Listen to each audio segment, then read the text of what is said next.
Olá, seja bem-vindo a mais um episódio do podcast Tema Aberto. E hoje temos a presença do convidado Leônidas Goldin. Junto com ele trago Lucas Salles, o meu suporte aqui no podcast. Leônidas. Fala galera, Leônidas Goldin. Eu queria primeiramente agradecer a Deus pela oportunidade de estarmos aqui, né, falando de lutas, de jiu-jitsu, coisa que eu amo demais, né? Respiro luta desde 4 anos de idade. A galera aí do Tema Aberto, excelente projeto, né? Proposta muito legal, tá? Então, vamos discutir hoje vários temas aí relacionados a lutas, a academias, né? Competidores, tá? Então, para mim é um grande prazer estar aqui. Valeu, galera.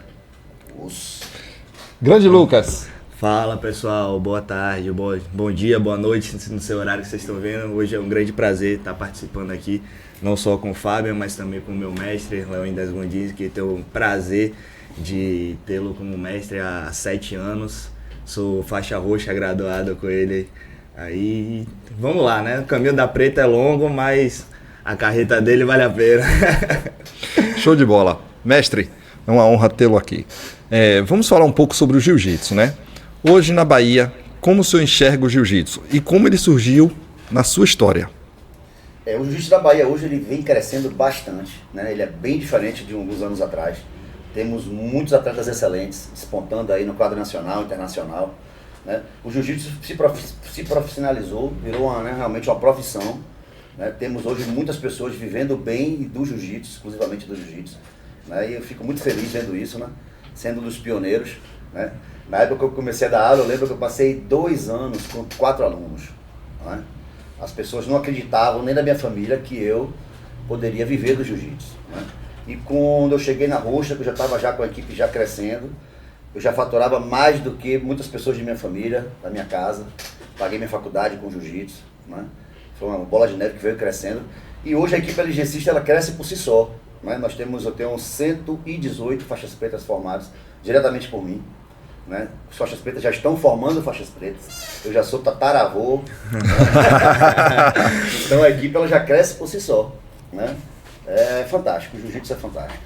E como ela ingressou na sua história de vida, né? A luta em si, eu comecei com 4 anos de idade, né? A minha mãe, ela tinha um irmão que também ia ser pai na mesma época que ela ia ser mãe. E aí uma conversa deles, ele falou, brincando com ela, ele falou: meu filho vai bater no seu.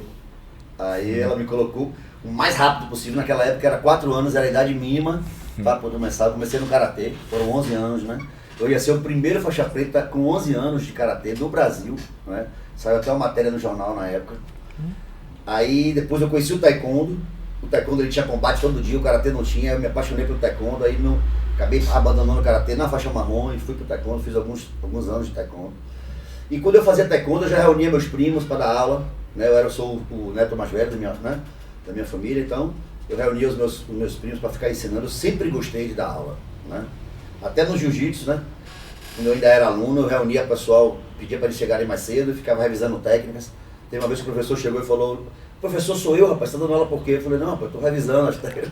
Então eu sempre gostei, né, de ajudar meus colegas, ensinar, né? É uma coisa assim que eu trago de mim mesmo, né? Então foi assim uma longa caminhada. Eu acreditei, eu vi que aquilo estava crescendo, que ia crescer e que eu ia viver do jiu-jitsu um dia, né? Hoje eu vivo exclusivamente do jiu-jitsu há mais de 20 anos, né? Não tenho nada a reclamar de minha vida, né? Acho que eu tenho até muito mais do que eu mereço, né? E começou com 20 anos eu iniciei no jiu-jitsu. Eu não gostava muito da luta agarrada, né? E um primo meu de consideração, porque a mãe dele era muito amiga de minha mãe, eles estavam no sul do país, de Porto Alegre, vieram para cá, né? E ele ficava: Leozinho, você tem que treinar. O Avalone, foi meu primeiro professor, né? Foi o primo que ia te bater? Lá, quando criança? Não, esse é um primo de consideração. Ah, tá. Né? Minha mãe era muito amiga da mãe dele, porque a mãe dele morou aqui em Salvador um tempo, depois voltou para Porto Alegre. E aí o pai dele era publicitário e abriu uma empresa de publicidade aqui em Salvador. Eles voltaram novamente para cá. E ele já veio faixa roxa, né? Ele era aluno do Zé Mário Sperry, da Sul Jiu-Jitsu, que é uma equipe grande, né, no Brasil. O Zé Mário Sperry, ele é bem conhecido, né? Hoje ele está em Abu Dhabi, faz um trabalho excelente lá, o cara formador de muitos campeões. A Valone era aluno dele, né? E ficava: Leozinho, vamos treinar jiu-jitsu, rapaz. E eu nada, rapaz, eu gosto de boxe, de taekwondo, gostava de chutar, de bater, não gostava da luta agarrada. E de tanto ele encher meu saco, um dia eu fui assistir a aula, né? Quando chegou lá, ele já tinha levado o kimono. Eu falei, não, bota o kimono aí. Eu falei, não, rapaz, não, bota o kimono, você vai fazer treino hoje. Você vai treinar com aquele menino ali, um menino chamado Pantera. Era uma faixa amarela, de 14 anos, eu tinha 20, né? Aí eu lembro que eu falei pra ele, Avalone, me bote com o cara, eu vou machucar o menino, porque o cara é uma criança. Ele, não, rapaz, vai com ele. Aí começou, né? Rapaz, esse a covardia começa aí, né, me velho? finalizou em 5 minutos, de várias formas. Eu fiquei indignado, falei, rapaz, como é que uma criança dessa me pega, velho? Aí eu pensando comigo, né? Se o cara me pega na frente da namorada e me bate na rua. Ó a vergonha. Ó a vergonha. Aí voltei pra casa encucado com aquilo. No outro dia eu acordei mais cedo, fui numa loja chamada Shiro, que é uma loja bem tradicional aqui, né? Das antigas. Comprei meu kimono, comecei a treinar e daquele dia até hoje eu nunca parei de treinar. Que bom, que São bom. 30 anos de treino interruptos, não é? Sim. É algo até engraçado lá nos treinos, né, que a galera fala, porque ele tem 30 anos de tatame, então nunca teve uma dúvida que não foi sanada por nenhum aluno, por nenhum faixa preta. Até às vezes você fala assim, pô, mestre, vi esse negócio aqui, ele pega, não dá pra fazer melhor, ele já adapta na cabeça dele, enquanto ele tá vendo o vídeo, ele já passa a posição sem nunca ter feito, porque assim, são várias associações que ele faz ao mesmo tempo, Eu tive né? uma grande sorte, né, de ter excelentes mestres.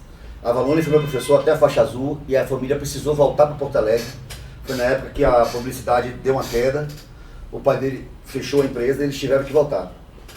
A Avalone então estava na situação de passar 40 alunos que ele tinha para alguém, né?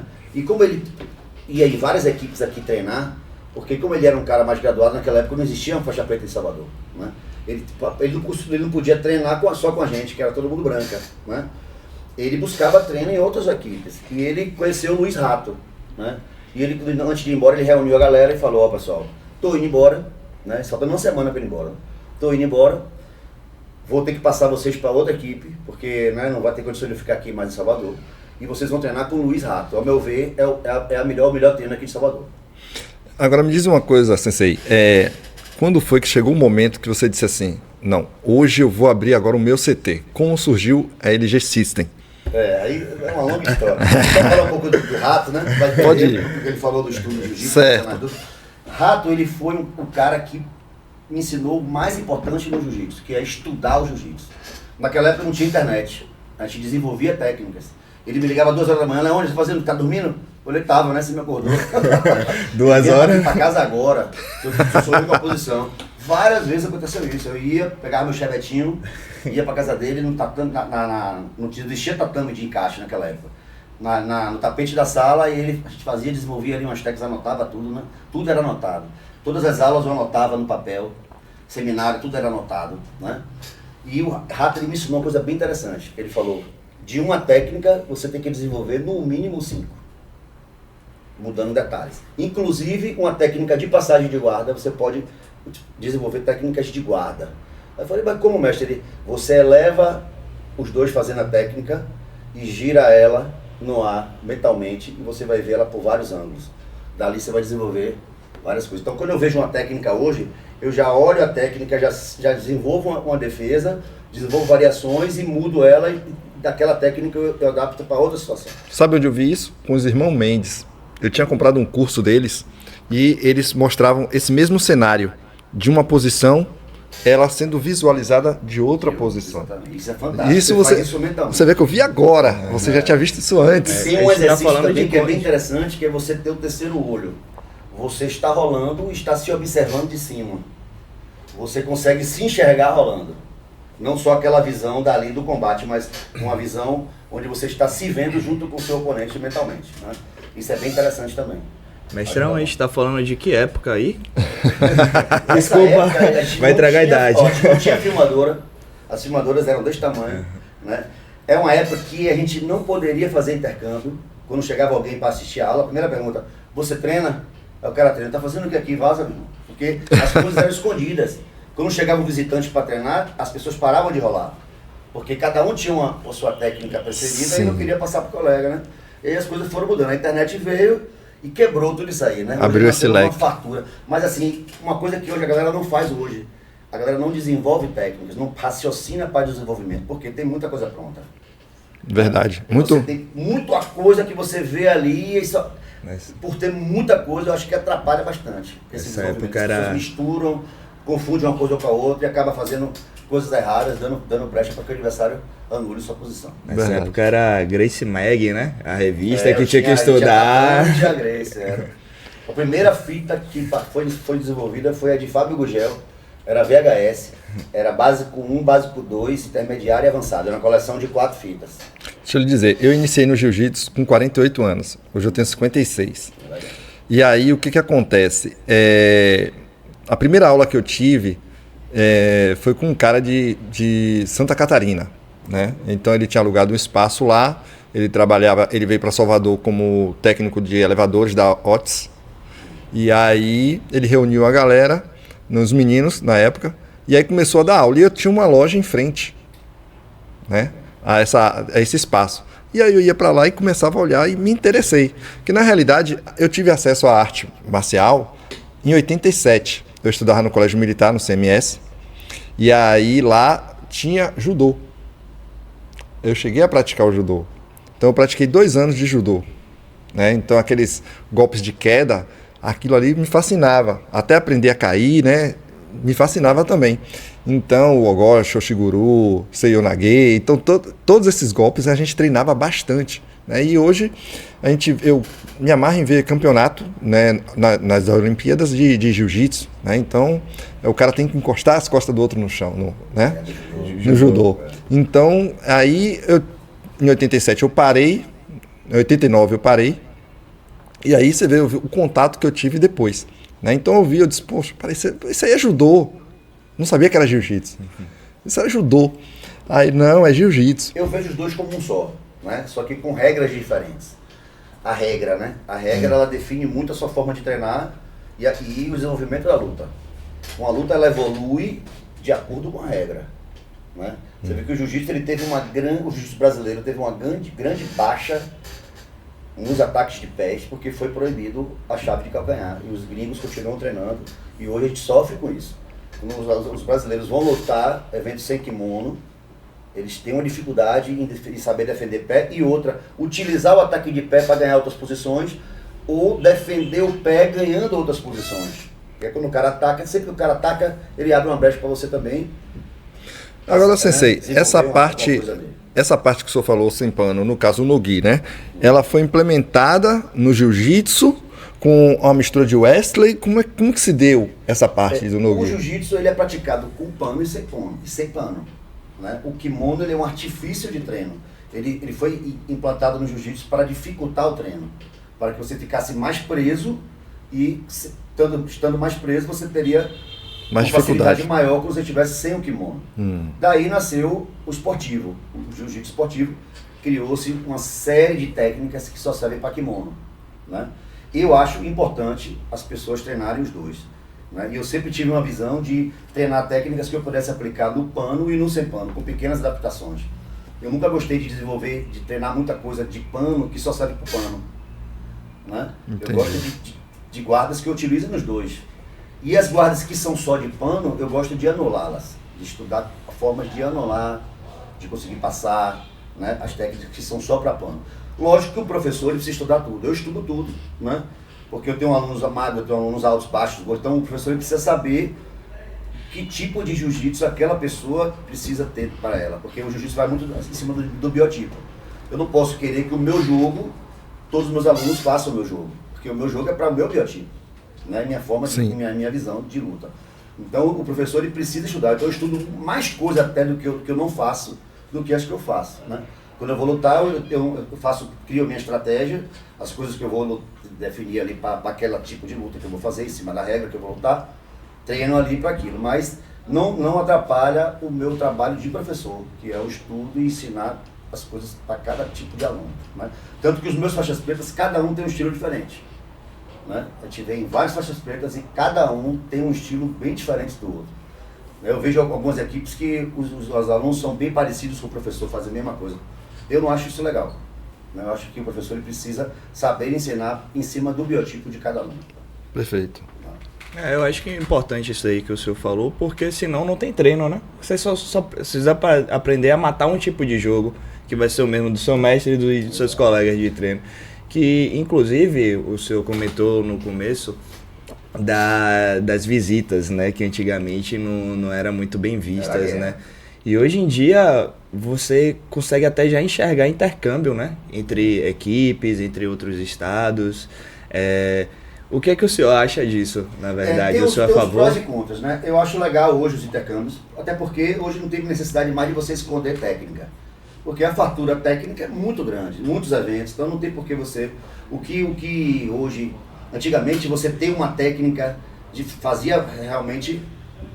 Era diferente numa luta, você aplicar uma coisa que o cara não estava esperando, mas hoje a fatura é muito grande, né? Hoje o que diferencia realmente é a forma como você treina. Os seus parceiros de treino, né? Como é que você treina. O professor, hoje o mais importante é você corrigir o aluno. É mais importante até do que ensinar. Verdade. Né? Porque às vezes o aluno erra, ele não consegue enxergar aquilo e você, de fora, você mostra o que é que ele está errando. Porque jiu-jitsu é detalhe. É verdade. Né? Detalhe de pegada, de posicionamento, de quadrida, da perna estar no lugar certo, do cotovelo. Então, é muito detalhe, é uma luta que ela é bem complexa. Né? Sim. Precisa perceber, é como se fosse uma dança, né? Você não está rígido em cima do seu oponente, você está... É como se você estivesse acompanhando, é como se fosse um surf, né? Sim. Você vai acompanhando aquela onda que é o seu oponente. Né? O senhor mencionou que na época não tinha livros, né, para estudar, mas eu me lembro que quando eu comecei no jiu-jitsu com esse rapaz de Santa Catarina, aí a primeira coisa que ele me deu foi, primeiro ele orientou, toda vez que você entrar no tatame, você tem que referenciar o tatame. As normas de tatame, né? Depois você vai verificar todos os que estão dentro do tatame, ver as faixas, o grau que está na faixa e referenciar do maior ao menor. E depois se posicionar no final da fila.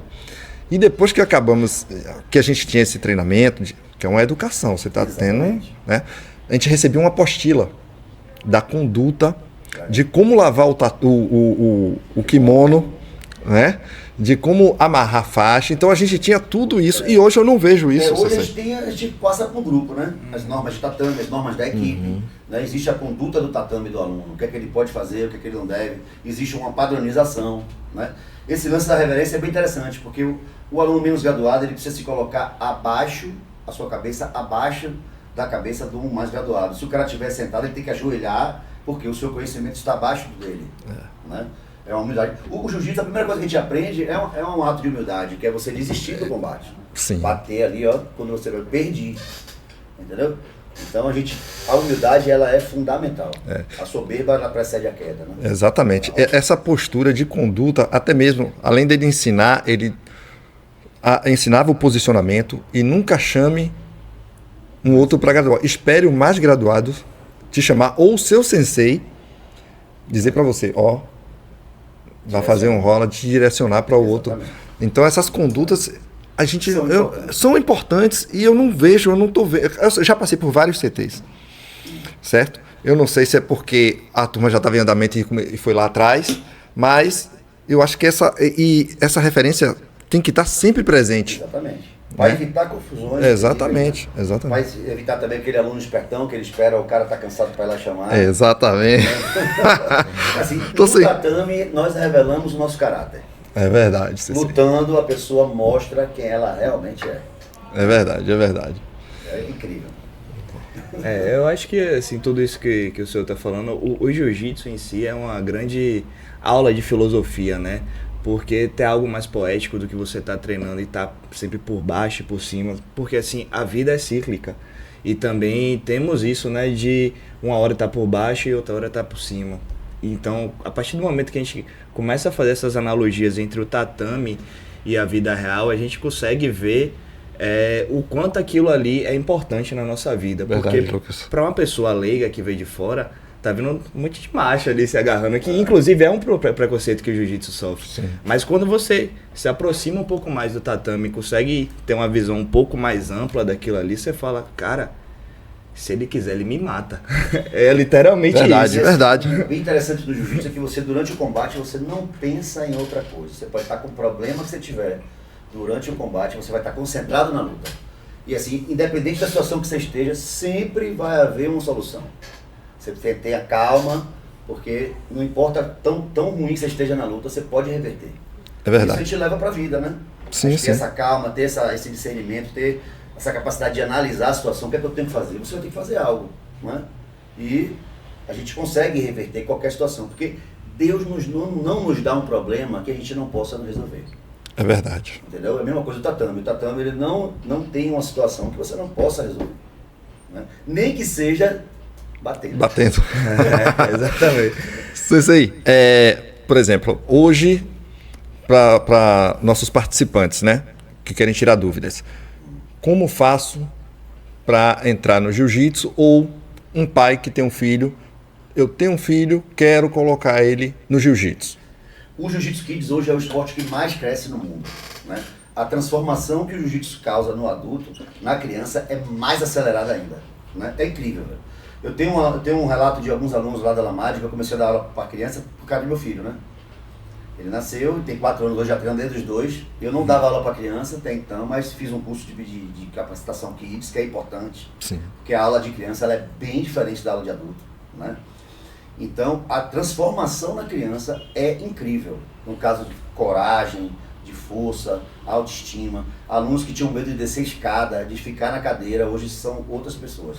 Né? Em 1 mês, 2 meses, a transformação, os pais não acreditam naquilo. Né? O toque de pele é muito importante para o desenvolvimento humano. Né? O ser humano ele precisa disso, desse toque de pele. E o jiu-jitsu nos dá. Né? A gente trabalha a força, trabalha tudo. Então, é incrível, é incrível. Então, todo pai, ele deve colocar o filho no esporte e, se puder, treinar também. Né?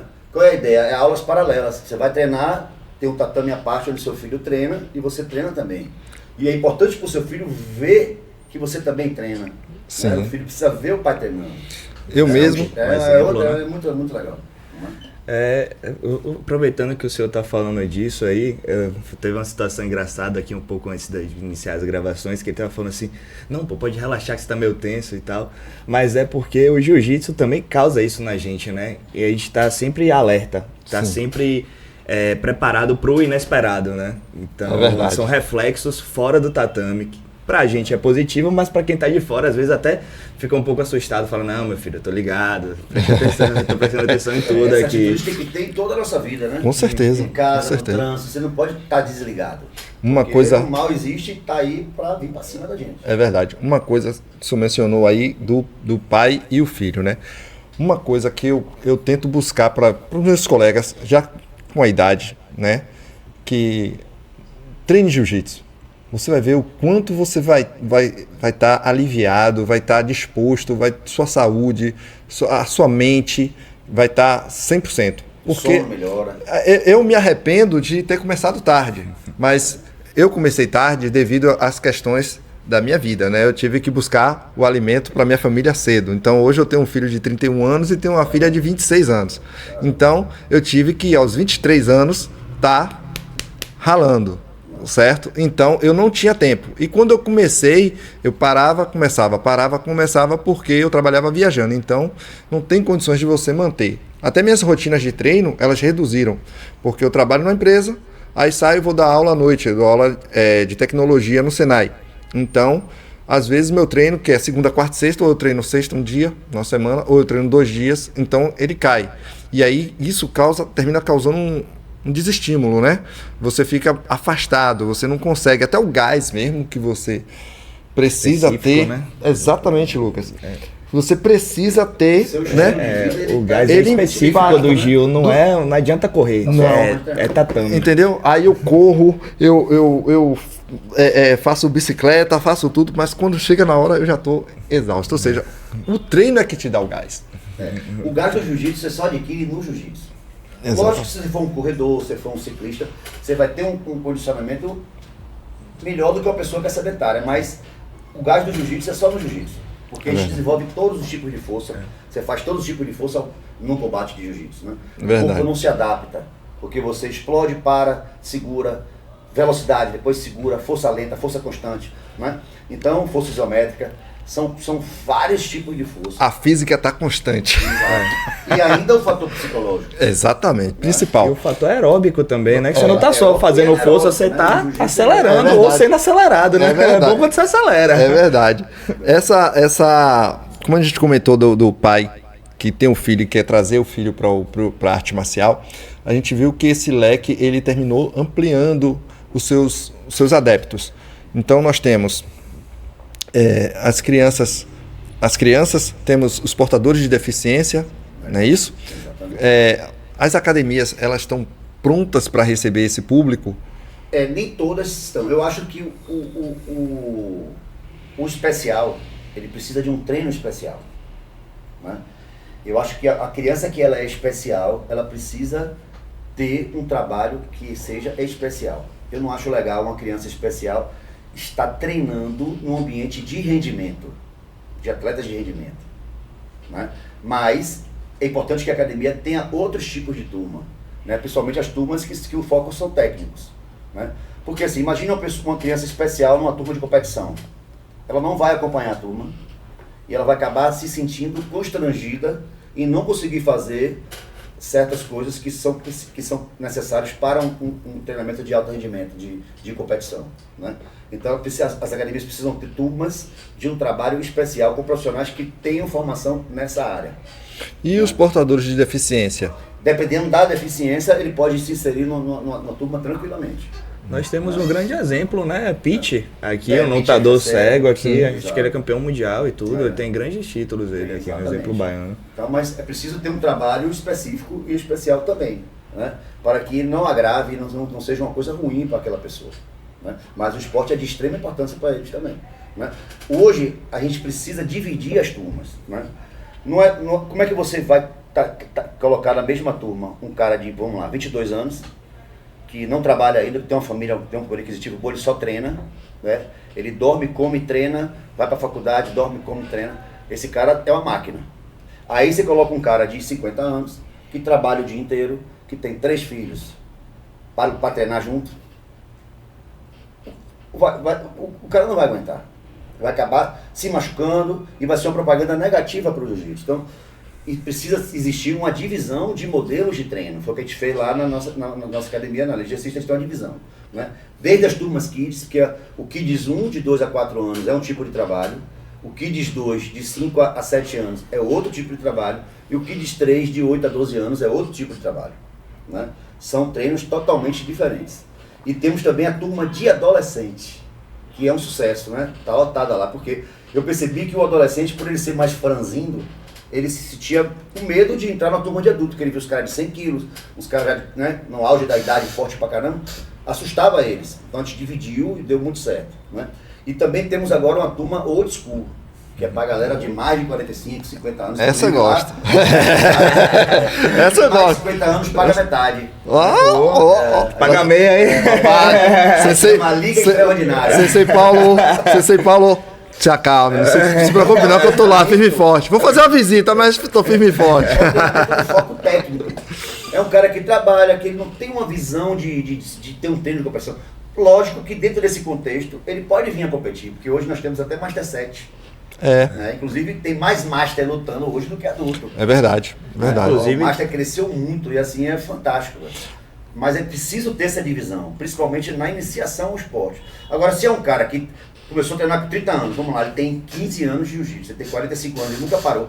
Ele é um coroa que vai acompanhar uma turma de adulto de competição, porque ele tem um volume de treino de muito tempo. Sim. Mas um cara que nunca treinou, que treinou pouco, que está agora com 40 e poucos anos e quer começar a iniciar, ele precisa ter uma turma específica para ele.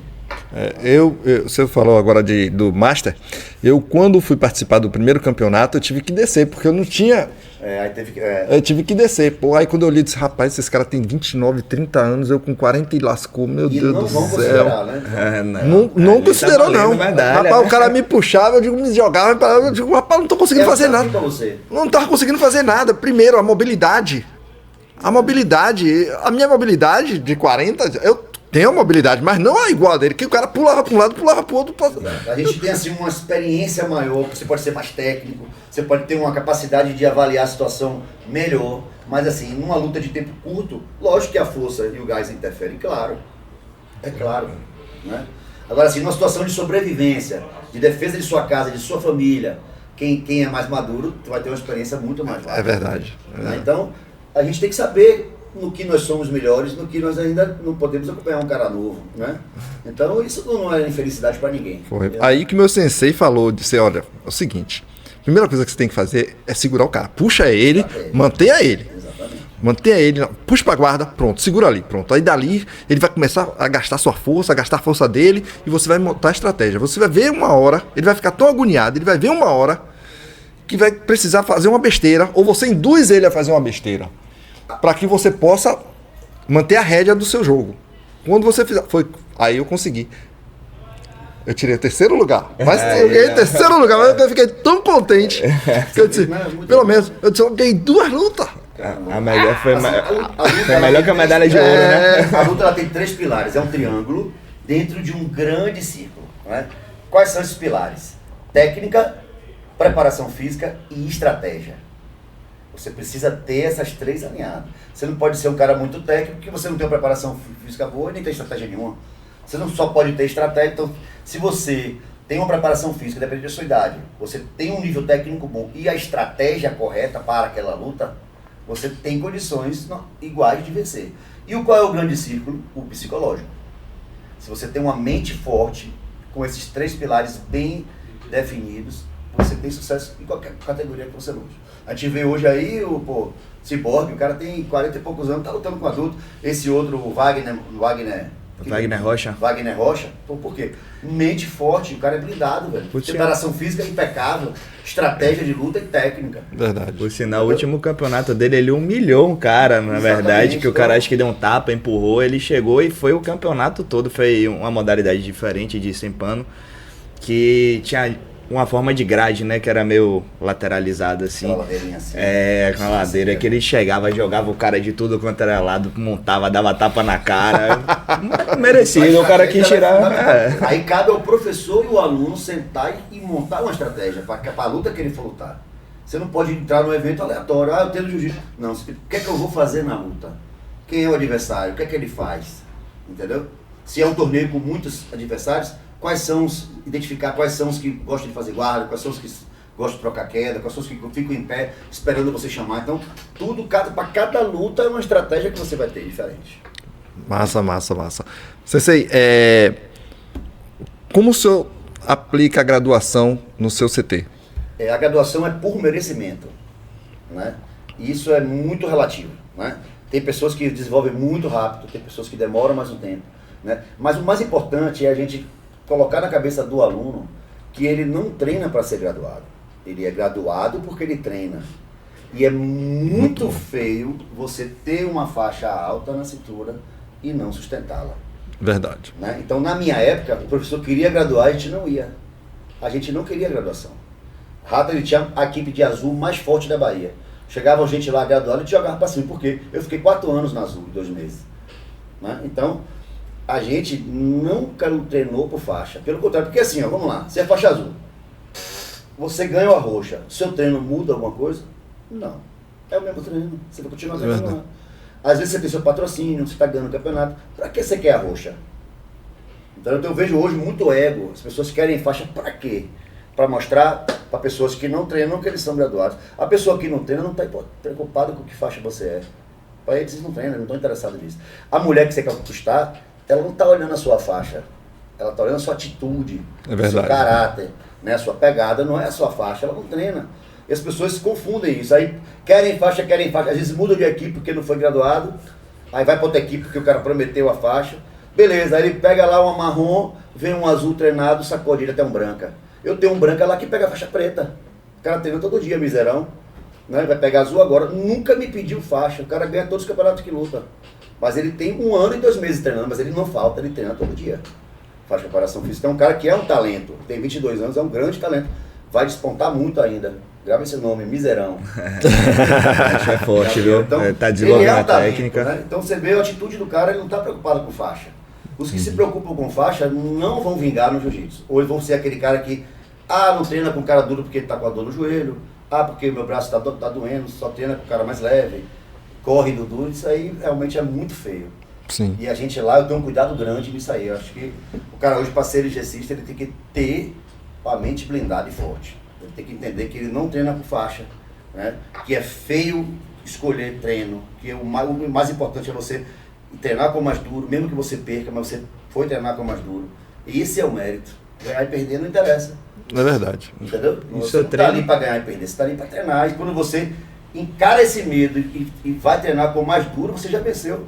Sim, claro. Você já venceu. Então, a sua felicidade interna, pô, hoje eu fui treinar com fulano, ele me pegou, mas eu fui treinar com ele e vou treinar com ele de novo. E você vai aprendendo, porque quando você treina com os bons, você fica bom. É verdade, é verdade. O treino tá justamente E assim, aí, né? existe uma grande, muitas pessoas que têm a outra visão, quer treinar por faixa, escola e treino, né? Esses nunca serão. Nunca serão. Não, e justamente o treino tá na dificuldade, né? Você tá lá é pra você perder, pra você ganhar e tal. Mas se você ficar com uma pessoa que tá sempre treinando com uma pessoa que tá em nível abaixo, você só tá mostrando que você sabe, você não tá desenvolvendo, você não tá se expondo a nenhuma situação de risco, não tá... o cara não tá passando sua guarda, você não tá tendo que inverter ele, você não tá tomando uma finalização que você tem que aprender a fugir ali. E também se encaixar, E assim, já eu foi. não dou faixa a ninguém, é um aluno que conquista. Né? Sim, Um sim. aluno que conquista. Quando ele estiver no nível, ele vai ter a faixa dele, Foi o que eu- vai ser, né? A gente não segura muito tempo não, antigamente segurava mais, né? Hoje a média de um faixa branca é ficar um ano e meio na faixa branca, dependendo se ele for um cara que treina muito pouco, 2 anos. Na azul entre 2 anos, 3 anos no máximo, né? A roxa no máximo 2 anos, marrom no máximo 2 anos. Solta Eu essa peguei a marrom, preta em 10 mestrão. anos de treino, né? Fiquei 2 anos na branca, fiquei 4 anos na azul, 2 anos na roxa, quase 2 anos na marrom e peguei a preta. Então eu fiz tudo em 10 anos certinho. Comecei em 94, fui graduado em 2004. Né? Nunca pedi faixa ao meu professor, né? Sou muito grato por tudo que aconteceu, os tempos que eu fiquei em cada faixa. Né? Muito legal, você pega na preta, você chega na preta, realmente é faixa preta. Pra que a pressa? Não tem pressa. A equipe não ganha, o professor não ganha, nem o aluno ganha. É verdade, é Por verdade. que você graduar muito rápido, eu não entendo. Né? Não sei, a gente não cobra exame de faixa, né? Eu nunca paguei por faixa, eu não vou cobrar de aluno. Eu acho que o jiu-jitsu autêntico, ele não cobra exame de faixa. Tá? O trabalho infantil é legal ter mais exame de faixa, porque tem um sistema de graduação Sim. maior, né? Hoje tem as faixas intermediárias, cinza e branca, cinza e preta, amarela e branca, amarela e preta, que é muita faixa realmente. É verdade. É bom para a família ir, né? Tem os graus de mérito, se o menino está ajudando em casa, se ele faz a cama, tem os graus coloridos. Então, isso é legal que tenha mais, mas a parte adulta não é legal ter tanta graduação assim. Beleza. Só de faixa infantil são 3 cada cor, né? Isso porque Cada tem cor são 3. cada cor são 3, e isso. cada cor tem 4 graus. Exatamente. Cada cor, eu não sabia que tinha os graus. né? Tem os graus ainda. Tem os graus de graduação e tem os graus de merecimento por tarefas à parte. Que são coloridos. É mais para estimular o aluno. Se ele faz a cama quando ele acorda, ele vai ganhar 1 grau. Se ele ajuda a mãe na casa, tem são umas 4 grauzinhos coloridos aqui, né, na faixa, que é legal também. Quanto tempo, mestre, mais ou menos, uma faixa dessa infantil? Uns 6 meses de uma para outra? Infantil eles fazem entre 3 e 4 exames, graduações por ano. Mas o tempo para criança, uma criança, eu lembro quando eu ia para a fazenda, que era em São Felipe, era muito tempo, aquele capaz, eu ficava no carro, são 2 horas de carro, hoje eu adulto. Uma ladeira que eu via lá que era gigante, quando eu via a ladeira, eu falei, rapaz, que essa ladeira, a criança ela tem outra percepção da realidade, né? É verdade. Então o tempo para ela passa muito mais devagar do que para um adulto, né? Quanto mais a gente vai envelhecendo, o tempo vai passando mais rápido. É verdade. Né? É verdade, é verdade. Então a criança não é legal que ela fique muito tempo sem receber uma graduação. Se ela está treinando, ela precisa estar sendo estimulada nesse sentido aí. Aproveitando aqui que a gente está falando de graduação, acho que assim, a única faixa mesmo que a gente faz questão de graduar é a branca, porque ninguém quer ser faixa branca nunca. Branca não é faixa. Branca não é faixa, porque assim, ó, até a Baiana da Carajé ali é faixa branca. Na minha época, não existia campeonato para faixa branca. E eu sou contra campeonato para faixa branca. Eu acho que o cara precisa se preparar um determinado tempo, que leva 1 ano e meio, 2 anos, para ser graduado pela primeira vez, que a graduação é faixa azul. Você não entra no jiu-jitsu e é graduado faixa branca. É verdade. Não é faixa. É um acessório do kimono que você amarra. Certo? Os graus são um termômetro. Grau é um termômetro Sim. indicador Eu também de que vejo você isso. está esquentando para chegar numa determinada faixa. Eu também enxergo assim. A azul é a primeira faixa. A partir da azul que o cara deveria competir. Porque assim, um faixa branca, vamos lá, ele tem 3 meses de treino. Tem a professor que bota faixa branca com 3 meses, 2 meses de treino para lutar, velho. Isso é um absurdo, esse cara é um irresponsável. Por quê? Pega um aluno branca de 2 anos, que fez judô, que tem uma base boa, chegou na verde de judô, vamos lá. Nem digo preta, mas verde, né? Toma uma queda no campeonato, ele morre, velho. ele vai ter uma lesão grave. Quebra o braço, não vai Exato, botar... porque ele só tem 3 meses de treino, não está com o corpo pronto. Então, É verdade. ele precisa ter uma fase preparatória, física, mental, para que ele na azul consiga lutar com segurança. Para ganhar dinheiro, as federações abriram para faixa branca, porque o jiu-jitsu é um funil, então tem muito mais faixa branca do que azul, do que Com muito certeza, preto, com certeza, né? com certeza. Mas eu sou contra, né? E aí- Desculpe os donos de federação, mas né, eu falo o que eu penso. E é independente de grau também, né? A competição. Então o cara que tá com 4 graus vai competir com o cara que não tem grau. Lá na LGCista, a gente na nossa equipe, o branco ele só é liberado para lutar com 3 graus. Então ele vai ter aí no mínimo 8 meses de treino. Para ter 3 graus para poder lutar e tem que ter uma liberação do professor. Nossos alunos só lutam se o professor liberar, não é como eles querem não. Né? Tem muito branco que eu quero lutar. Não, você vai lutar quando tiver na hora certa. Porque é o meu nome, é o nome da equipe e a sua segurança que está em jogo. Não é porque você quer. Quantas coisas a gente quer na vida a gente não tem. Pois é. Então, mas não faz parte, né? É importante, ele vai agradecer depois. Né? A gente comentou aqui sobre o campeonato. Como você vê o campeonato hoje em Salvador? Ou Rapaz, em todo o estado da Bahia, né? Temos aí o Evandro Vovô, que é um cara que eu Sim. gosto bastante, foi meu aluno. Ele vem desenvolvendo um trabalho, para mim hoje a Federação da Bahia melhor é a dele, né? Os eventos mais organizados são os dele, né? A Federação Baiana de Jiu-Jitsu e MMA. Então praticamente todos os meses, né? Todos os meses tem evento, não só da dele, mas como outras federações também fazem. Nós temos uma média de 2 eventos por mês, tem meses que tem até mais, né? Então competição tem muita por aí. Mas assim, eu não acho legal um aluno lutar todos os meses. Como é que ele vai fazer uma preparação física correta e lutando todos os meses? Não tem como. Vai ter uma fase do treinamento físico que ele vai ser impossibilidade de lutar. Né? Principalmente na fase de força, que é uma fase que você se desgasta muito, você fica lento, dolorido. Como é que você vai lutar nessa fase? Ou você não vai fazer uma preparação física adequada. Sim. Nós temos um grande exemplo aí de Malhadinho, né? Foi formado por mim também. Ele tem 9 anos fazendo preparação física com o Minotaurinho, que também é um aluno meu faixa preta, que eu amo demais. Faço minha preparação física com ele também. Então, Malhadinho ele é um grande exemplo de uma preparação física impecável. Né? Quem conheceu o Malhadinho 9 anos atrás e vê hoje, você vê A evolução. o aumento de força dele é absurdo. Por quê? Porque ele faz tudo certinho. Então um atleta que ele luta todo mês, como é que ele vai ter essa preparação física? Ele não vai ter. Ele vai estar com 5 anos com a mesma força que ele tinha. E não pode ser. Você tem, a cada ciclo de treinamento, sua força tem que estar aumentando, você tem que estar aumentando, você tem que estar aumentando. Né? Malhadinho faz hoje hip thrust com 300 quilos. Pô. Quem vai ficar em cima dele numa luta?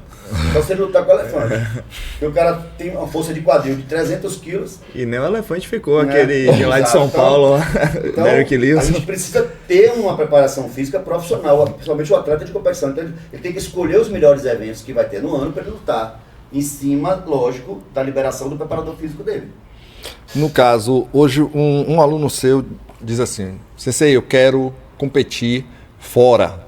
Eu quero ir para Abu Dhabi. E aí? Você tem dinheiro para ir?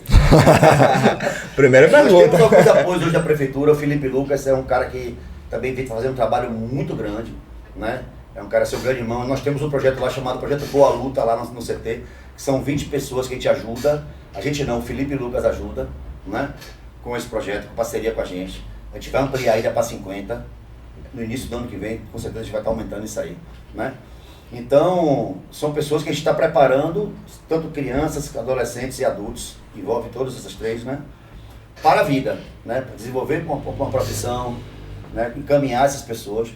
E existe um projeto da prefeitura de auxílio, de ajuda, né? Então, um campeonato que seja em outro estado disponibiliza R$3.000. Se for em outro país, 5 mil.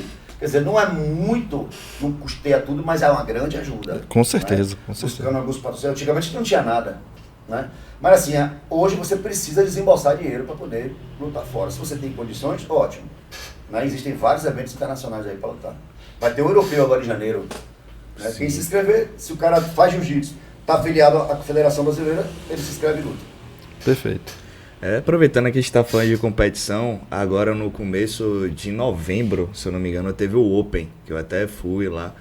E cara, tava rolando uma luta do meu lado e o cara tava de corner lá, ele falando, não, joga na Zero, joga não sei o que lá, não sei o que lá. Eu falei, cara, eu tenho 7 anos de jiu-jitsu e nunca ouvi falar. Eu tive que ter humildade de chegar pra ele. Eu falei, irmão, me mostra essa posição aí que você falou, porque é uma luta que não para de se atualizar nunca, cara. Quanto mais com essa americanização, né? Então eles criam o jogo dele, mistura com o nosso. E é o que também dá essa fluidez, né? Ao jiu-jitsu, né? Pra não ficar limitado aquilo ali. Você vê que o judô ele é engessado até hoje. Ali. Você verdade. não vê criação de novos golpes, novas posições. Sim. E o jiu-jitsu ele tem essa liberdade, né? O jiu-jitsu é uma arte viva. Ele está em constante crescimento. Né? Por isso que eu estudo jiu-jitsu todos os dias. Desde que comecei a treinar jiu-jitsu, eu estudo jiu-jitsu todos os dias. Eu acordo, faço meu café, faço minhas orações e vou estudar jiu-jitsu. Todo dia eu aprendo. Todo dia, não tem... Quando eu estava no hospital, que eu tive, né, um problema de saúde, fiquei internado 17 dias, e estudei todos os dias. Lá foi até melhor, porque tinha mais tempo para estudar. Né? Então, essa questão de nomenclatura de golpes é muito também de região, né, de professor. Isso que eu ia perguntar. Mesmo lá tem alguns golpes, até que eu mesmo desenvolvi, que tem alguns nomes, né? Tem a Empenation, Desgraceixo. O paió. Montada peão. Montada peão. Então, nunca queira tomar essa montada peão. E coloca o nome, né? Leôncia. Então, vai da região. Tem uma raspagem que aqui a gente chama de uma certa, de balão, em outro lugar é bailarina. Então, cada lugar tem uma certa nomenclatura. Né? E agora, com essa americanização dos brasileiros estarem falando nomes em inglês, que eu também acho errado, né? Eu acho que a gente tem que valorizar o que é nosso. Né? Com certeza, nome em com inglês, certeza. nas técnicas que são do Brazilian Jiu-Jitsu. Chave de braço, chave de perna, chave de calcanhar. É melhor do que, né, as passagens de guarda, knee cut, não sei, joelho cruzado, velho. Então, eu acho que é importante a gente ter um movimento em prol disso aí, para que a gente, né, valorize as nossas raízes. Não tem por que tá falando inglês. Você pode dar sua aula em inglês, mas na hora de dizer o golpe, você fala o golpe em português. É verdade, Por que tem que ser em inglês o nome do golpe? Dê sua aula em inglês, converse com seus alunos em inglês, mas na hora de mostrar a técnica, o nome tem que ser em português. Teve até uma polêmica há cerca de 2 anos em relação a isso, por conta justamente dessa americanização. Eles estavam querendo fazer o American Jiu-Jitsu, que, claro, que pra eles só repercutiu lá nos Estados Unidos que só eles são a favor disso, mas o nome do esporte é Brazilian Jiu-Jitsu e não tem que mudar. Por isso que eu concordo com o que o mestre acabou de falar aí do anglicismo, isso, né? De ficar falando nomes em inglês, sendo que a posição foi criada em português, pô. Acho que o nome dos golpes, que você coloca até, o LGCista não é o nome, né? Mas é nome da equipe. O nome dos golpes precisa ser em português. Para que a gente, né, tenha a nossa raiz valorizada. Né? E assim, como você me perguntou antes, como nasceu o LGCista. Sim. Né? Depois que Luiz Rato decidiu parar de ser o líder da equipe, a equipe era Dharma na época, né? Sim.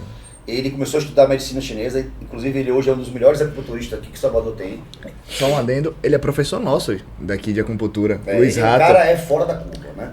Ele é médico chinês, ele é quiroprata, acupunturista, formado em fisioterapia também, tradicional. Ele tá tratando, já me tratou muitas lesões de vários alunos, então realmente o Luiz é fora da curva. É um cara que ele lê um livro, você pergunta uma coisa, ele diz a página. Ele realmente, a mente dele funciona de outra forma.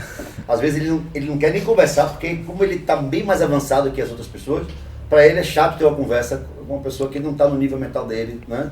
Ele realmente é muito inteligente, né? Então o Luiz, ele decidiu parar de dar aula de jiu-jitsu e estudar medicina chinesa, porque ele queria se tornar um médico chinês. E passou a equipe Dharma para mim, né? Só que aí eu tive um grande problema, por quê? Eu tinha colegas de equipe. Então, quando você tem colegas de equipe que já dão aula, liderados por um mestre, e esse mestre se afasta e lhe coloca no lugar, você não tem o poder, vamos dizer assim, de guiar essas pessoas que, na verdade, não querem se submeter a você, porque eram colegas seus. Ah, ele é meu colega, por que eu vou obedecer? Não. E aí, tipo, a Dharma ficou com esse problema. Foi na época que o Maurício Robles me chamou, ele me chamou para almoçar, e me convidou para fazer parte da Gracie Barra. Né? Primeira coisa que eu fiz na mesa do restaurante, quando ele falou, que eu achei que ele tinha me chamado para falar de algum campeonato, de alguma coisa. Quando ele me fez a proposta, eu liguei para Luiz. Aí eu falei, Luiz, como é que tá? Eu recebi uma proposta aqui, o que é que você acha, mestre? Ele fez, comercialmente para você é legal, aceite. Aí eu, beleza, a gente aceitou. Fomos representantes da Gracie Barra por 7 anos. Nesses 7 anos que a gente entrou na Gracie Barra, a equipe tinha as normas que condiziam com o que eu penso, com o que eu acredito, que deve ser uma equipe de jiu-jitsu. Né? Começaram a mudar muita coisa, né? Virou realmente bem comercial, mudaram.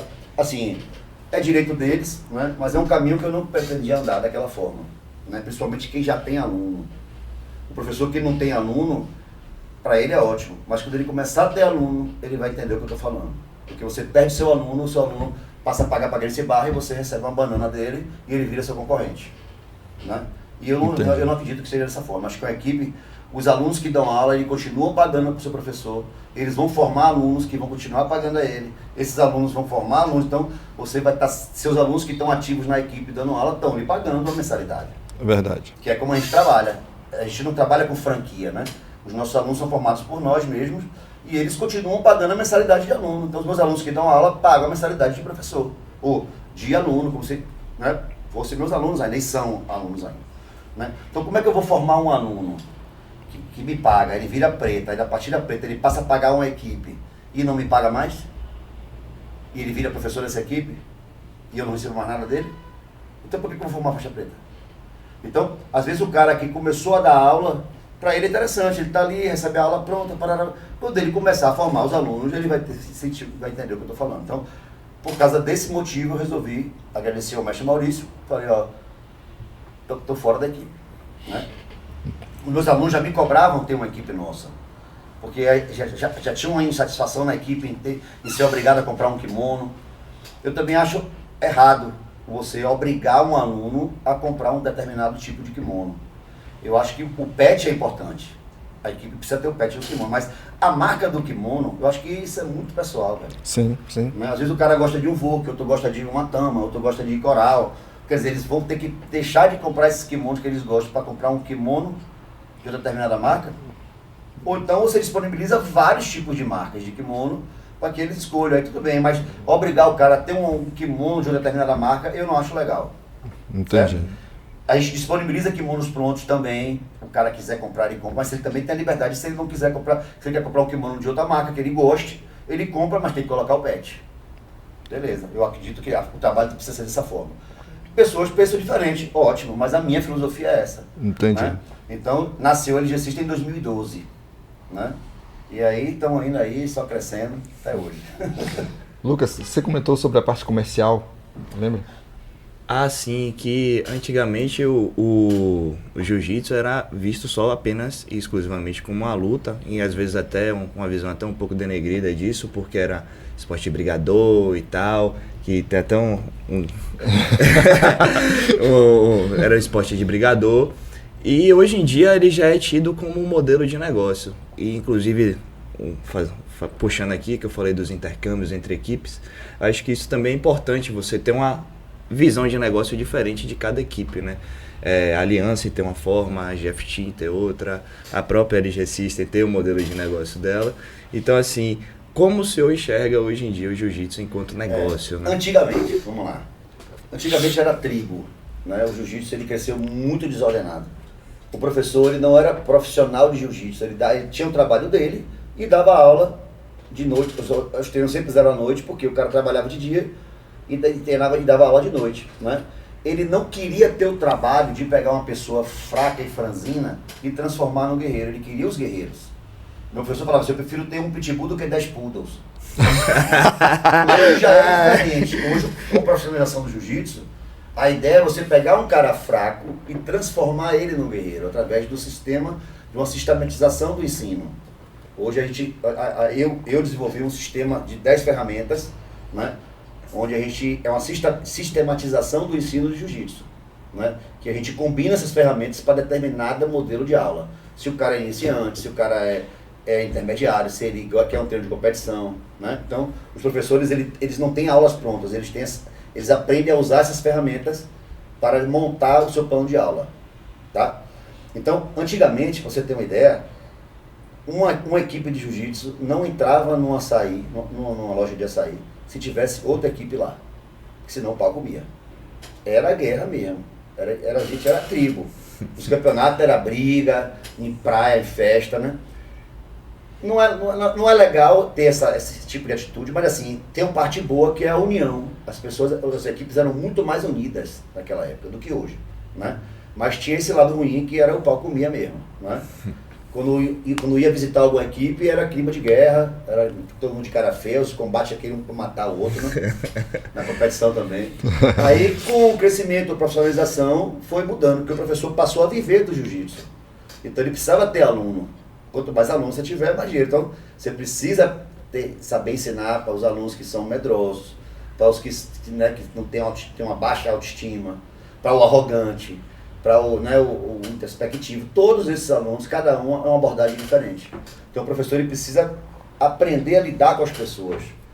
O cotidiano de cada um. Você não pode cobrar de um aluno que trabalha o dia todo, tem filho, da mesma forma que você cobra de um cara que tem muito tempo para treinar, que treina todo dia e tem hora para descansar. Então o professor ele tem que saber, até o sistema de graduação é diferente. Você não pode cobrar de um cara que é muito ocupado um nível técnico de uma pessoa que tem muito mais tempo para treinar. Então, você vai olhar muito mais o esforço. Às vezes o cara que tem menos tempo, ele é mais esforçado do que aquele que tem mais tempo. Apesar dele estar no nível inferior técnico, mas ele é muito mais esforçado. Então ele merece a graduação antes daquele outro que está... Claro, com certeza. Então a graduação não é só nível técnico e não é resultado em competição. E envolve outras coisas. Né? Até porque você tem aquele que quer competir e aquele que quer só treinar. E que dá suporte para o competidor. Exatamente. Também. Eu tenho muito aluno bom mesmo, que não compete. Né? Mas eles dão suporte para outros competidores, que são importantes também. Então, todos os alunos têm a mesma importância. Antigamente, quem não competia era discriminado na equipe.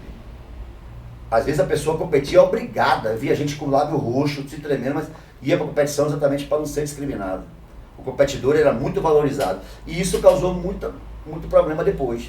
Né? Todos os meus problemas que eu tive com aluno foram com alunos competidores. Porque a competição ela é uma faca de dois gumes. É um poder que o cara vai... Eu vi pessoas que eram calminhas, tranquilinhas, nem falavam direito, virarem monstros, porque começaram a ganhar campeonato. Né? Destratar colegas de treino, se achar mais importante que todo mundo, né? Arrogância, né? Trair a equipe. Né? Então, isso acontece também. Eu passei um tempo afastado de preparação de atleta. Né? Eu olho e falei, bicho, não vou mais dar aula para competidor, vou só dar aquela aula aqui para a família, beleza. Mas eu entendi que a gente não pode deixar de fazer um bem por um mal que fizeram a gente. Pelo contrário, quando lhe fizerem mal, faça mais bem ainda.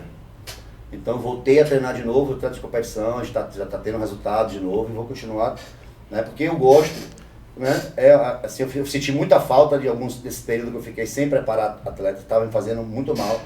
E quando eu decidi realmente voltar, como eu dava aula, da forma de dividir os modelos tudo certinho, aí o olho brilhou de novo. Aí puxa uma situação psicológica também, né? Uma implementação psicológica no treino também, né? Porque para o cara agir desse jeito, ele... São vários fatores. Às vezes um cara que nunca foi nada na vida, ele começa a ter aquele poder ali, aí aquilo sobe a cabeça. Às vezes um cara que em casa ele era muito rejeitado, né? Então envolve outras coisas, né? Por isso que é bom analisar. A gente não pode julgar uma pessoa sim. Pela atitude dela, tem que ver o passado, né? Então a gente tem que entender realmente. Nunca é só aquilo, né, mestre? Não é só um ponto, são várias, e se a gente faz um mal para quem nos fez o mal, quando a gente joga o mal no mal, o mal se alimenta. Aí tem que jogar o bem no mal. Que aí a pessoa vai entender que, o cara me fez tanto mal, tá me ajudando agora. E ele tá me tratando bem agora.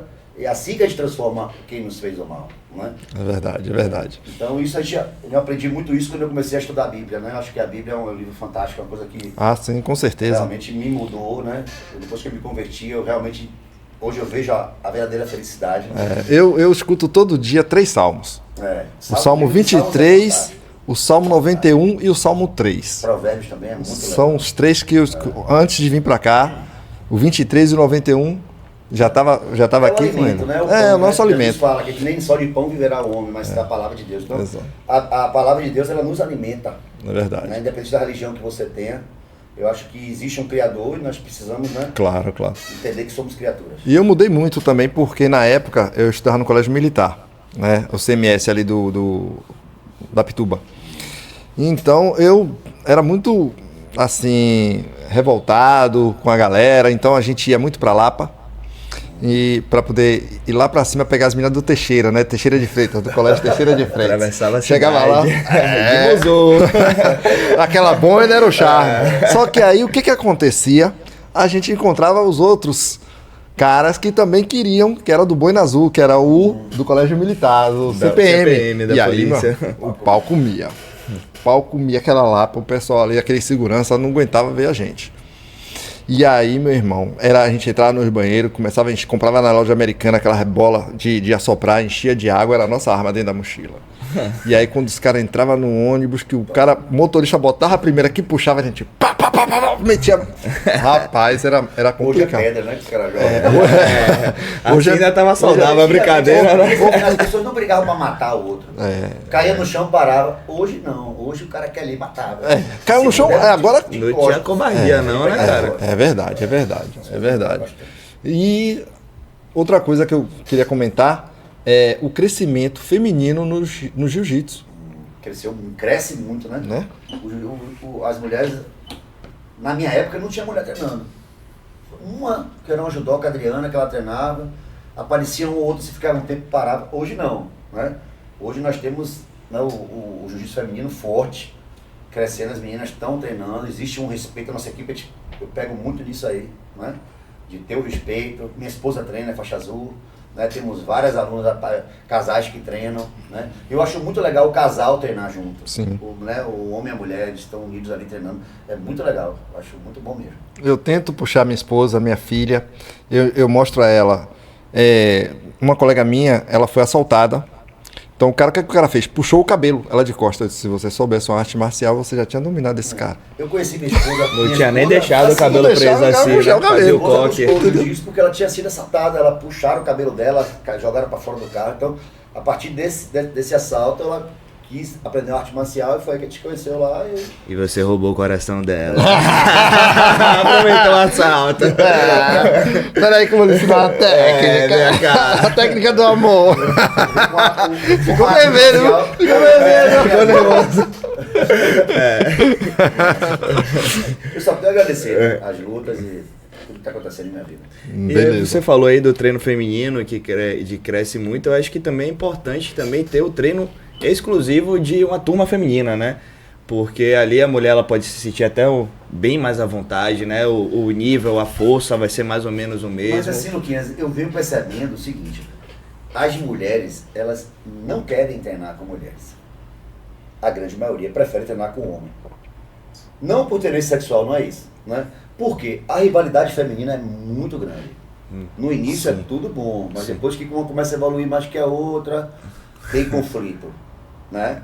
Eu nunca vi, não é falando mal de mulher, Deus me livre, acho que, né, nós somos abençoados por terem as mulheres, acho que elas são, Deus fez o homem primeiro, depois aperfeiçoou a mulher, elas têm muito mais poderes psíquicos do que nós, né? Mas elas têm uma rivalidade maior, né? E assim, a maioria das mulheres preferem treinar com homens, porque o homem ele tem um certo cuidado, né? Ele tem, né, um cuidado intacto, ela evolui mais treinando com homens do que com mulheres. Lógico que tem mulheres que se dão bem com outras e treinam também, né? Mas assim, a característica feminina é assim. Quer ver uma coisa? Nós homens, nós temos uma tolerância muito maior a perdoar do que a mulher. Uma mulher, quando ela briga contra a mulher, ela não vai mais ser amiga nunca mais dessa mulher. Quantos amigos seus você brigou e hoje você é amigo de novo? Verdade. Mas por que isso? Porque o homem é um fator histórico. Nós precisávamos ter o nosso parceiro para caçar, para proteger a aldeia. Então você não poderia ficar inimigo de um cara que seria útil para uma defesa da sua aldeia quando chegasse o inimigo. Já a mulher não tem isso, né? Então, não é que a mulher seja pior que o homem, não é isso. Nós somos iguais, mas nós temos características diferentes. Sim. Né? E assim, a luta em si, a mulher ela rende mais treinando com o homem. Minha experiência de tatame, eu posso falar. Né? Eu já tive muito problema lá na academia de conflito de mulheres uma com a outra. No jiu-jitsu fala assim: professor, não pode rolar com fulana não. E a outra: professor, não pode rolar com fulana. Porque elas não querem ter esse atrito. Entendi. Essa guerra, né? Entre elas. Né? É isso mesmo. Eu tive um rola mesmo com a faixa marrom lá no CT, casca grossa, viu? Eu todo quietinho, puxando ela pra cá, puxei pra guarda. Rapaz, eu digo, rapaz, se eu não tomar uma atitude aqui, eu vou tomar um carro. Eu vou tomar um carro. E eu disse: olha, você ganhou de mim, sabe por quê? Porque você pontuou, você conseguiu passar minha guarda. Ela passou, mas eu botei o escudo de novo. Mas mesmo assim, só em ela tentar Quem mais me machuca no treino é a minha esposa. Vantagem. Ganhou por vantagem. Quem mais me machuca Rapaz. Mas você tá lavando os pratos, você tá arrumando a casa, porque às vezes tá descontando no treino. Esse negócio de o homem não pode fazer, pode sim, deve fazer. Ele tem que ajudar em casa, ele tem que fazer, né? Não pode ficar responsável de tudo, não. Né? Mas se entrar uma ameaça à sua casa, quem morre pela casa não. Com certeza. Lucas, vamos encerrar. Você tem alguma pergunta a mais para fazer aí? Não, em relação à pergunta não. Eu só agradecer a presença do mestre aqui, é um prazer muito grande tê-lo, que é um cara que me ensina até hoje muito, muito mesmo, não só do conhecimento técnico específico, mas também sobre a vida no Conduta, geral. Né? Conduta. Luquinhas é um grande exemplo de transformação, né? Quando ele entrou, era um cara calado. Hoje é gaiato, brinca com todo mundo. Rapaz! Tava só esperando um momento, pegar a faixa pra poder dar risada. Sensei, agradeço aí a sua participação. Gostaria que o senhor deixasse as redes sociais e quem quiser ingressar na LG System, como é que faz, todo o processo. Eu queria também falar sobre 3 coisas que quem quiser ser um professor de jiu-jitsu precisa fazer, né? Primeiro, honrar sua equipe, professor. Acho que isso é fundamental, importante, porque tudo que você faz com o seu professor, seu aluno falar com você. Então, se o seu professor é um cara correto, honesto, honre-o, tá? Segundo, estudar jiu-jitsu todo dia. Se você é professor, você precisa estudar jiu-jitsu. Com certeza. Tá? Eu acho que o jiu-jitsu pode ser praticado por qualquer pessoa, mas dar aula é para aquele que realmente fez a mais. Né? Um cara que estuda mais, que treina mais, né? Que se dedica mais, esse deve virar professor, não qualquer um. Tá? E terceiro, trate seu aluno como um filho. Né? Porque só tratando ele como um filho você vai ter um amigo de verdade.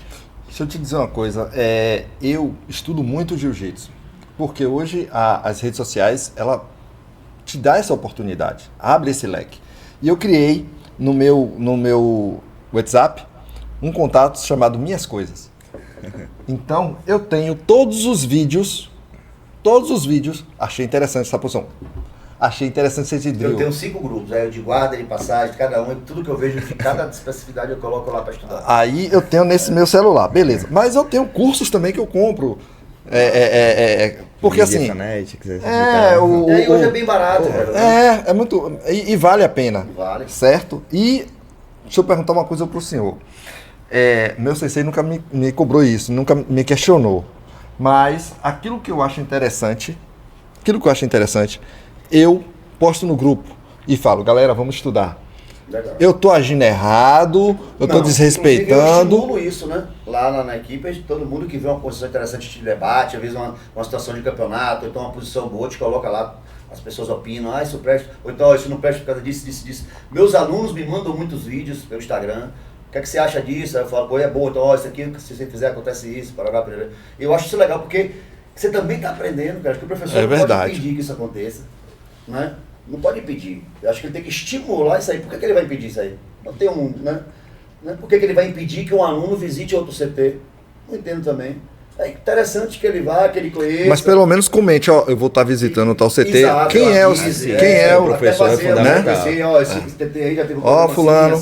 Exatamente. Né? É importante ter essa liberdade. Você não está preso a ninguém, porque você paga a mensalidade. O soldado militar, ele recebe para ser soldado. O aluno de jiu-jitsu, ele paga. Então, quando você paga, você tem direito. Você pode estar preso, não pode. Pode por quê? Você pode sim. Você tem um amigo que tem, eu tô aqui, você não pode ir lá não ter no seu amigo? Por que não pode? Né? Então, o professor que ele prende aluno, realmente ele está com medo de perder o aluno pela própria capacidade dele. A verdade é essa. Eu quero que meus alunos vão, vários chegam lá, o treino foi assim. Se o seu treino é bom, você está seguro, velho. Porque existe um vínculo na equipe, os alunos são amigos entre eles, né? Eles não vão sair, né? Não é assim, Pelo contrário, quando você prende muito, né? Entendi. Então, estimular o estudo dos alunos é importante também. Pronto. E quem quiser entrar na LG System, fala as redes sociais, endereço. Várias filiais pela cidade, né? Que bom. Tem hoje, aqui em Salvador, 8 filiais ativas, temos ainda em 4 interiores, tá? Então, eu tenho um Instagram meu, que é Leônidas Gondim System, que é o meu pessoal, mas que eu respondo também. E tenho também o do CT Toca, Instagram CT Toca, que é o específico lá da academia, né? E cada filial nossa tem também um Instagram. Então você coloca LG System, vai aparecer vários pelo bairro, você vai ver qual é o bairro mais perto de você, né? E ingressar na família. Valeu. Obrigado, Sensei. Valeu. Lucas, Não tenho mais nada, Cristão. mais nada? Redes sociais, Apelido dele, quem te quiser te procurar. Não. Gatinho manhoso? Todo mundo deixa tem quieto. apelido no tatame, né? Deixa quieto. Quer deixar suas redes sociais, quem te quiser No te Instagram procurar. tá Salles com 2 L, Salles Lucas. Pronto, Valeu. beleza. Tá querendo casar, buscando Olha, rapaz, as candidatas aí. Chega lá. Tinha um aqui que queria dar carona a ele, ó. Veio. Então, pessoal, mais uma vez agradecendo, tivemos a presença aqui do Sensei Leônidas Goldin, né, falando sobre a arte suave, sobre o jiu-jitsu, e junto com ele e comigo, Lucas Salles, certo? Agradecendo a vocês e não esqueçam, clica aí no inscrever-se, né, que é o nosso canal, você vai fortalecer o nosso canal, clicar no sininho para poder ativar todas as notificações e clicar no legal, que é o joinha, para que o YouTube entenda que esse conteúdo é de extrema importância e possa divulgar para as outras pessoas, ok? E compartilha com a galera também, viu? Exatamente. Ficou bem legal esse Hashtag bate-papo. compartilhar, É. né? E agradecendo a Míticas, né? O nosso patrocinador, Míticas Sistemas, mais uma vez aqui. Esse podcast está sendo exclusivo justamente por causa da Míticas, tá? Forte abraço e até o próximo. Os.